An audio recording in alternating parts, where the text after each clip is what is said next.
Shalom Jemaat Tuhan, selamat pagi. Kita percaya kita bisa bangun di pagi hari ini semua karena kebaikan Tuhan. Dan pada pagi hari ini sebelum kita beraktivitas, sebelum kita nanti akan melakukan setiap kegiatan dan pekerjaan kita sepanjang hari ini, kita rindu kehidupan kita diisi oleh kebenaran firman Tuhan. Pada pagi hari ini firman Tuhan saya beri tema atau saya beri judul Sukacita Menyambut Kedatangannya. Hari ini kita melihat saudara, seringkali di bulan Desember ini, seringkali kita sudah merasakan atmosfer Natal, saudara ya. Benar ya, bahkan kita mengingat tokoh-tokoh Natal yang begitu banyak. Nah, hari ini kita akan melihat salah satu tokoh yang sering muncul di kisah Natal, yaitu seorang perempuan, seorang nabiah yang bernama Hana. Bagaimana dia sangat bersukacita menyambut Sang Mesias itu. Coba saya akan bacakan ayatnya pada pagi hari ini di dalam Lukas pasal yang kedua, ayat yang ke-36. Lagi pula di situ ada Hana, seorang nabi perempuan anak Fanuel dari suku Asyer. Ia sudah sangat lanjut umurnya. Sesudah kawin ia hidup 7 tahun lamanya bersama suaminya. Di sini kita melihat salah satu tokoh yang hadir di kisah Natal, yaitu seorang yang bernama Hana. Bagaimana dia sangat bersukacita menyambut Sang Mesias itu.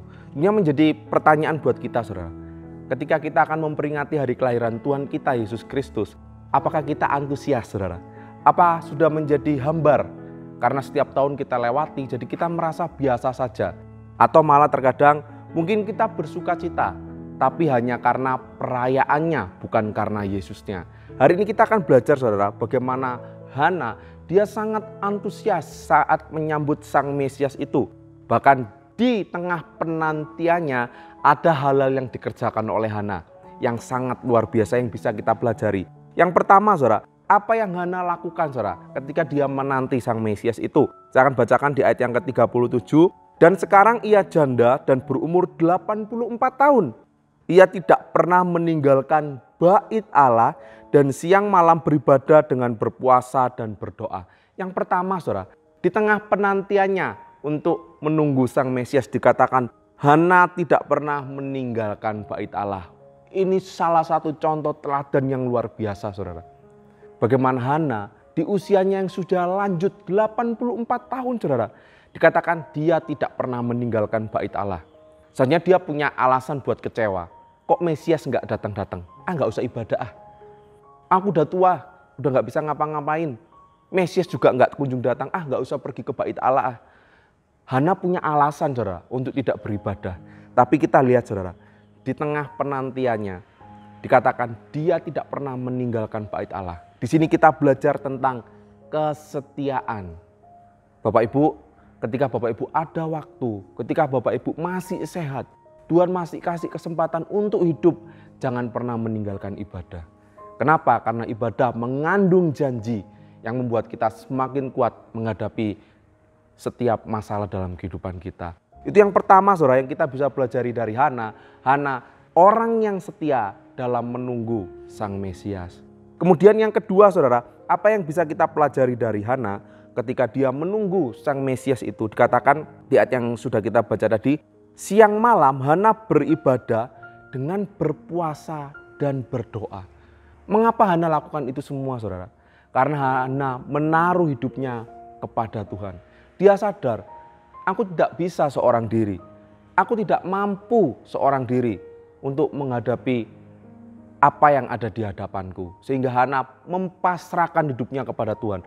Dia berpuasa, dia berdoa, dia beribadah semata-mata karena dia mempasrahkan hidupnya kepada Tuhan. Bagaimana dengan kita, saudara? Apakah kita sudah terlalu kuat? Apakah kita sudah terlalu hebat untuk menjalani kehidupan ini seorang diri, saudara? Ingat, kita punya Tuhan. Ketika masalah datang, ketika kesulitan datang, masalah beban hidup datang, ingat kita punya Tuhan. Kita pasrahkan hidup kita kepadanya. Dengan wujud kita berdoa, kita berpuasa, kita beribadah karena kita tahu Tuhan yang memegang kehidupanku. Kemudian hal yang ketiga sebagai hal yang terakhir, saudara. Apa yang Hana lakukan ketika dia menantikan Sang Mesias? Di ayat terakhir, di ayat yang ke-38, dan pada ketika itu juga datanglah ia ke situ dan mengucap syukur kepada Allah. Dan berbicara tentang anak itu kepada semua orang yang menantikan kelepasan untuk Yerusalem. Dikatakan Hana mengucap syukur untuk kehadiran Sang Mesias itu. Bapak Ibu, ketika kita menyambut Natal ini, adakah rasa syukur itu? Dia sudah datang ke dunia ini untuk nanti menebus dosaku. Dia datang ke dunia ini membawa damai di hatiku. Adakah rasa syukur itu, saudara? Jangan sampai Natal hanya sekedar perayaan.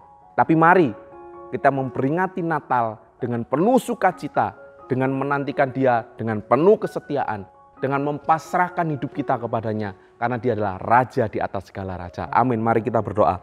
Tuhan Yesus, terima kasih pada pagi hari ini kami ucap syukur Tuhan, jikalau firman-Mu, renungan yang singkat ini Tuhan, kembali mengingatkan kami kembali Tuhan, untuk kami tetap antusias Tuhan terhadap Engkau Tuhan. Engkau lahir di dunia ini bukan hanya sebagai bayi, tapi Engkau lahir menjadi juru selamat di dalam kehidupan kami.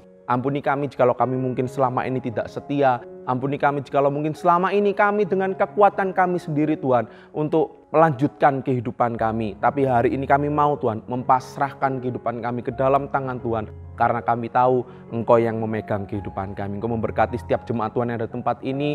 Mereka yang mendengarkan firman Tuhan senantiasa dituntun, disertai oleh Tuhan.